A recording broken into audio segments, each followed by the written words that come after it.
emotionally deprive us. We feel like emotionally people have stolen from us, deprived us. And we're like, this part of me would not have, would have been fine if this person had not taken from me. So emotionally we feel deprived. We feel oppressed in our spirit, right? And in many ways we feel handicapped.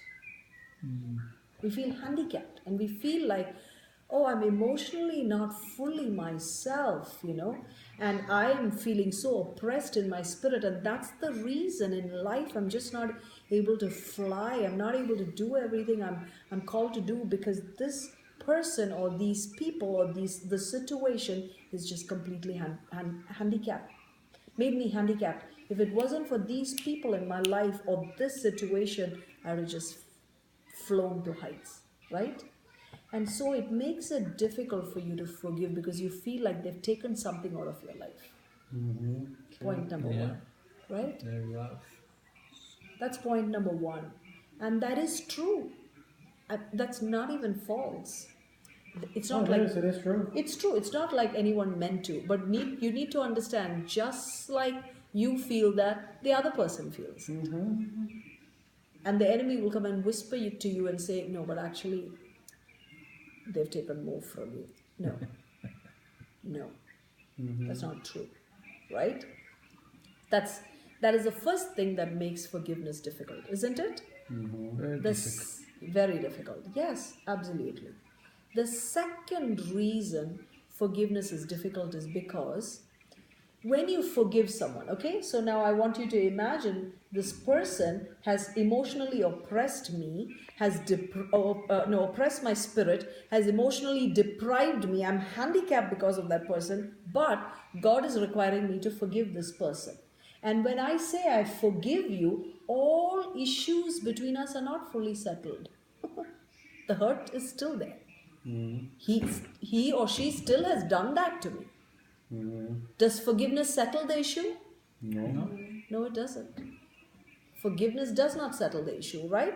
So forgiveness is unfair because all questions of blame have not been settled, right? But let me tell you what it does give you. It gives you a ticket to start again. To start again? Yeah. Because as long as you stay in that unforgiveness, you cannot start afresh.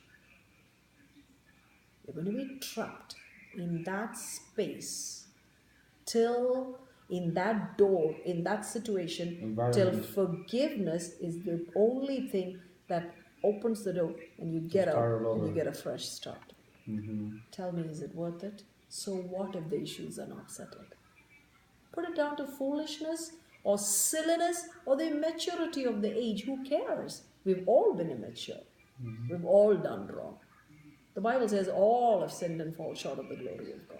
Right? You can go to your daddy God and say, emotionally, I'm handicapped. Fill me, heal me. He'll do it. Because that person who hurt you is handicapped himself. He cannot meet our need anyway. Right? So that's the second reason forgiveness is unfair, because all questions of blame are not settled. Third, so what you do is, what breaks that cycle of what I call ungrace? What is ungrace? Ungrace is giving what you deserve. He has emotionally oppressed me, I am not going to forgive. Right? So wait until you get the chance. Yeah. Right? So that is ungrace. Giving what a person deserves is ungrace, right? Revenge. Yes.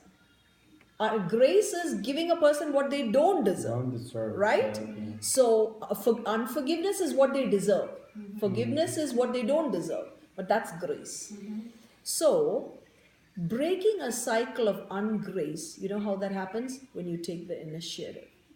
Initiative? Yeah. You take the initiative, and when you take the initiative, you break the law of fairness and retribution. There's a law of fairness going around. what you sow, you reap. What goes around comes around. You know, what you did, I'll do back to you. Eye for an eye. Yeah, eye for an eye, tooth for a tooth. That's the law, right? But that law of grace breaks and that law of fairness breaks when you take the initiative and break that cycle by saying, she doesn't deserve forgiveness, but neither do I. I've been forgiven $10,000. Let me forgive the $100. Do you understand? Okay. So you break that cycle. Right? And finally, forgiveness is unconditional. Absolutely. Forgiveness is unconditional because it is divine. Okay? When man forgives, we forgive, but it comes with a condition. Right? Most of the I, time. I'll forgive you, but this is what you Promise cannot do. this. Right? Forgiveness, that's not forgiveness. Forgiveness is not conditional. So if you're forgiving with conditions, that's unforgiveness. Because forgiveness is unconditional. Okay? Forgiveness has 3 parts to the unconditional. Number 1, step over every argument and logic. Step over it. Stop listening to your logic. Okay? Forgiveness is unconditional. Number 2, step over your needs for gratitude and compliment. You forgive and then you feel, oh, now that I have forgiven you, you have to serve me because you are forever indebted to me because I've forgiven you. Nonsense. You were forgiven $10,000 debt. You're forgiving $100 debt. Do you understand? We don't deserve it. We are only doing what God already did for us. And that's a kingdom principle. And is living and following a kingdom principle something deserving of a compliment? No, that's the least you can do as citizens of the kingdom. Do you understand?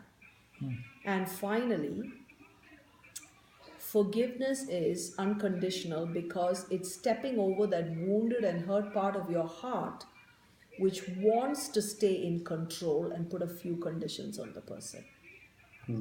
Your heart is so hurt, it's so wounded that you're like, I better put a few conditions.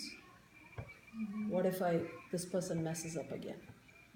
But forgiveness is unconditional because it's divine. You're trusting God, not the person. You're trusting God. Does that mean you expose yourself to that same kind of to